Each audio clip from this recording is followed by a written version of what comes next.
Jeremy Ryan reporting from Defending Wisconsin Political Action Committee, www.defendingwisconsin.org. I am here in my apartment reporting. I will have a short clip from the Capitol today. I was only able to be there today for a couple of hours because I had a series of appointments, henceforth the IV thing on my arm. But regardless, I had a few things I wanted to report.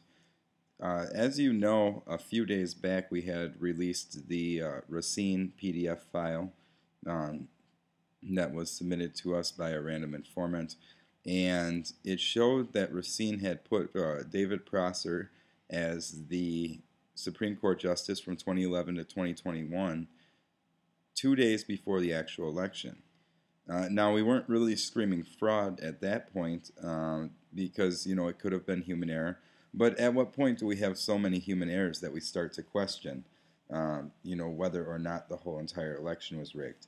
With that being said, worst case, we proved a pattern of human errors. Best case, we call out some clear elections fraud. So what did we do with that? Well, our good friends at politiscoop.com, a wonderful citizens journalism site that's been covering Wisconsin nonstop and everything that's going on here, our wonderful friends had agreed to do a story about it once we released the information in the PDF file to them. Little did we know it would spread like wildfire and get over 1 million hits over a day in less than a day. With that being said, the Government Accountability Board was contacted today. We wanted to figure out, or Politiscoop wanted to figure out, and I agreed that it would probably be best. They wanted to figure out exactly why, exactly why they had shown this discrepancy 2 days before the election. They had spoken with a gentleman named John at the Government Accountability Board, and John couldn't answer with any precision why it was showing up as David Prosser, because it still was at this point earlier today showing up as David Prosser for 2011 to 2021 on the Government Accountability's voter public access site when you typed in the right information for Racine County. And so with that being said, our Politiscoop was transferred over to Reed Magny, who was at the Government Accountability Board. And as they were being transferred over, presumably John had, rather than actually look into it and inquire with Racine County, had completely changed the PDF without any notation that it was changed. Now, I have heard back from the Government Accountability Board, and Politiscoop sent over the actual original copy of the PDF. And with that being said, they did not deny. Actually, they confirmed that it was a legitimate Government Accountability Board document. So with that being said, all of you trolls that want to say that it wasn't legitimate, it has been confirmed to be legitimate by the Government Accountability Board. However, when asked why it was changed without any sort of notation or anything to that effect, all they could answer was no comment and then hang up on the Politiscoop reporter.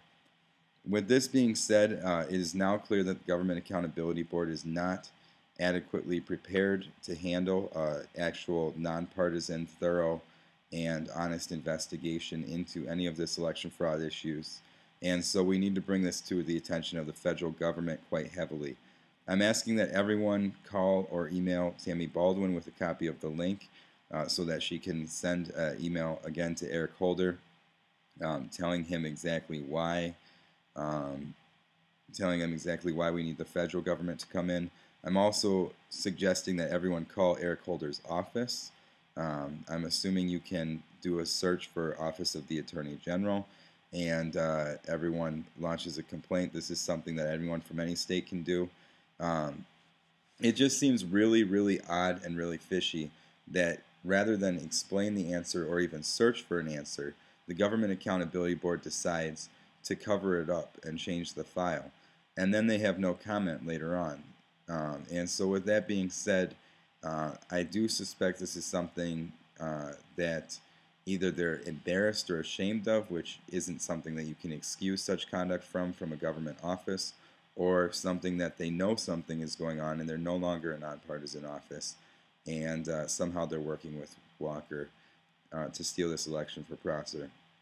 One way or the other, we need to get to the bottom of this. We'll keep pressing them. Politiscoop will keep pressing them. We'll continue to work with Politiscoop, given as it's probably the best source online, the best article source that we can find. I also did an interview today on Sly in the Morning. You can check that out on our Facebook wall, either my personal one at Segway Jeremy Ryan. Just do a Facebook search for Segway Jeremy Ryan, or facebook.com/defending Wisconsin. The interview is posted on there if you want to look at that.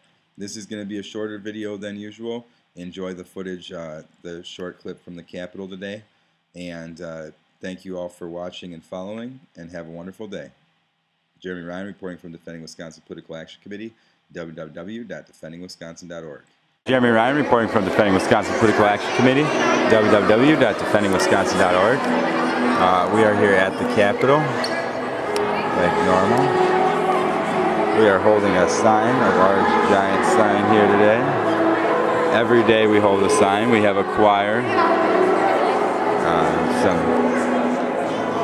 Black Creek Choir, and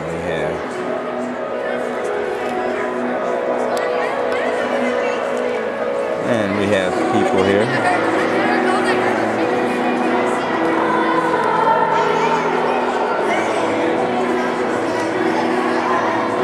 All in all, it's a pretty slow day here today, but the song circle was moved outside in respect to the choir.